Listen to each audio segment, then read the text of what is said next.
ആയിരവല്ലിപ്പാറ സംരക്ഷിക്കുന്നതിനോടൊപ്പം പ്രകൃതിക്ക് ദോഷം വരാത്ത പ്രവർത്തനങ്ങളിലൂടെ ടൂറിസം സാധ്യതകൾ കൂടുതൽ മെച്ചപ്പെടുത്തുമെന്ന് മന്ത്രി കെ.എൻ. ബാലഗോപാൽ. ആയിരവല്ലിപ്പാറ ടൂറിസം വികസന പ്രവർത്തനങ്ങൾ ആവിഷ്കരിക്കാനും ഖനനം സംബന്ധിച്ച പ്രശ്നങ്ങൾക്ക് പരിഹാരം കാണാനും മന്ത്രി ആയിരവല്ലിപ്പാറ സന്ദർശിച്ചു. കഴിഞ്ഞ ബജറ്റിൽ കൊട്ടാരക്കര മണ്ഡലത്തിലെ ടൂറിസം വികസന പ്രവർത്തനങ്ങൾക്കായി 2 കോടി വകയിരുത്തിയിട്ടുണ്ട്. അതിൽ ആയിരവല്ലിപ്പാറയുടെ വികസനത്തിനുള്ള പ്രോജക്ട് റിപ്പോർട്ടിലെ പ്രവർത്തനങ്ങളുമായി മുന്നോട്ട് പോവുകയാണെന്നും മന്ത്രി പറഞ്ഞു. റോപ്പ് വേ, സാഹസിക ടൂറിസം തുടങ്ങിയവയുടെ സാധ്യതകൾ പരിശോധിക്കുമെന്നും മന്ത്രി പറഞ്ഞു. പാറ ഖനനവുമായി ബന്ധപ്പെട്ട ആശങ്കകൾക്ക് പഞ്ചായത്തും റവന്യൂ വകുപ്പും നടപടി സ്വീകരിക്കുമെന്നും മന്ത്രി കൂട്ടിച്ചേർത്തു. അതിന്റെ ഭാഗമായിട്ട് ഇത് എക്കോ ടൂറിസത്തിന്റെ പറ്റുന്ന സ്ഥലമാണ്.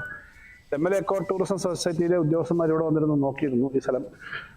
വാസ്തവത്തിൽ ചടയമംഗലത്ത് ജഡായുപ്പാറയിലും മറ്റു സ്ഥലങ്ങളിലൊക്കെ പോയിട്ടുള്ള ആളല്ലോ നമ്മളൊക്കെ, ഞാനും പോയിട്ടുണ്ട്. ഈ ചുറ്റോട് ചുറ്റും ഇത്രയും വിശാലമായ മനോഹരമായ വ്യൂ ഉള്ള വളരെ അപൂർവം പാറകളുള്ളൂ. അപ്പോൾ ഇത് ഒരു ടൂറിസം പദ്ധതി എന്ന നിലയിൽ ഇവിടെ ഇപ്പം വച്ചേക്കുന്ന പണത്തിൽ നിന്ന് കഴിഞ്ഞ ദിവസം ഒരു പ്രൊജക്ട് റിപ്പോർട്ട് ഉണ്ടാക്കിക്കൊണ്ട് തന്നിട്ടുണ്ട്. ആ പ്രൊജക്ട് റിപ്പോർട്ട് വെച്ചിട്ട് മുന്നോട്ട് പോകാനായിട്ടുള്ള കാര്യങ്ങൾ ആലോചിക്കുന്നുണ്ട്. അപ്പം നേരത്തെ ബഡ്ജറ്റിൽ തന്നെ വെച്ചിട്ടുള്ള പണമാണ്.